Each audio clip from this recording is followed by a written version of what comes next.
Fort കൊച്ചിയിലെ പാപ്പാഞ്ഞിയെ കത്തിക്കുന്നതിലെ police വിലക്കിനെതിരെ ഹൈക്കോടതി.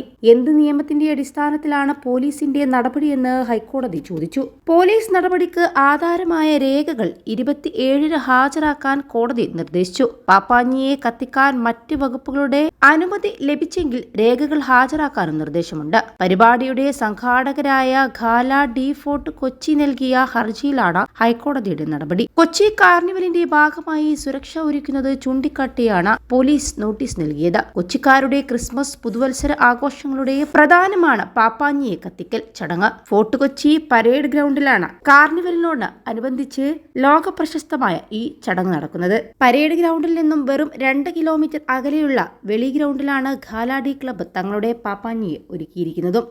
21 ലക്ഷത്തോളം സന്തുഷ്ടരായ ഉപഭോക്താക്കളും 2 ലക്ഷത്തോളം തിമിര ശസ്ത്രക്രിയകളും പൂർത്തിയാക്കിയ മലബാറിലെ ഏക കണ്ണാശുപത്രി Alsalama eye hospital, hospital road, Perinthalmanna.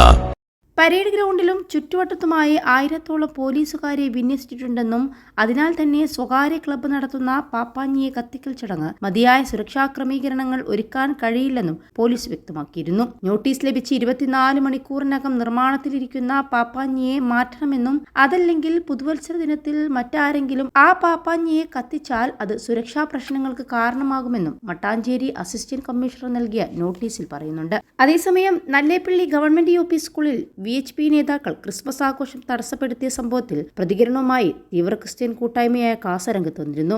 Vishwa Hindu പ്രവർത്തകരുടെ നടപടി തികച്ചും അനാവശ്യവും ഉത്തരവാദിത്തപ്പെട്ട ഒരു സംഘടനയുടെ പ്രവർത്തകർക്ക് ചേരാത്തതും കേരളത്തിലെ സവിശേഷ സാഹചര്യം മനസ്സിലാക്കാതെയുള്ള ബുദ്ധിശൂന്യമായ പ്രവൃത്തിയുമാണെന്നും ഫേസ്ബുക്ക് കുറിപ്പിലൂടെ ഖാസ വ്യക്തമാക്കുന്നുണ്ട്. സ്കൂളിൽ ക്രിസ്മസ് ആഘോഷങ്ങൾ തടസ്സപ്പെടുത്തുകയോ മറ്റു പ്രശ്നങ്ങൾ ഉണ്ടാക്കുകയും ചെയ്തിട്ടില്ല.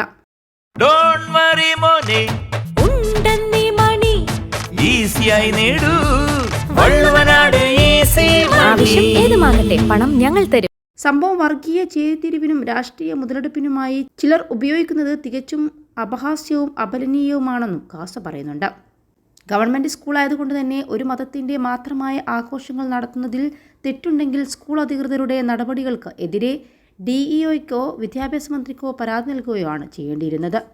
മറിച്ച് ആ 3 വ്യക്തികളുടെ പ്രവൃത്തി ഹൈന്ദവ സംഘടനാ നേതൃത്വത്തിൻ്റെ അറിവോടുകൂടി അല്ലെങ്കിൽ തന്നെയും ഏതൊരു വിഷയവും വർഗീയവൽക്കരിച്ച് പെരുപ്പിച്ചു കാട്ടി രാഷ്ട്രീയ മുതലെടുപ്പ് നടത്താനായി ശ്രമിക്കുന്നവരുടെ കയ്യിൽ അടിക്കുവാൻ വടിവെട്ടിക്കൊടുത്തതിന് തുല്യമായിരിക്കുമെന്നും ഖാസ ഫേസ്ബുക്ക് പോസ്റ്റിലൂടെ പറയുന്നുണ്ട്.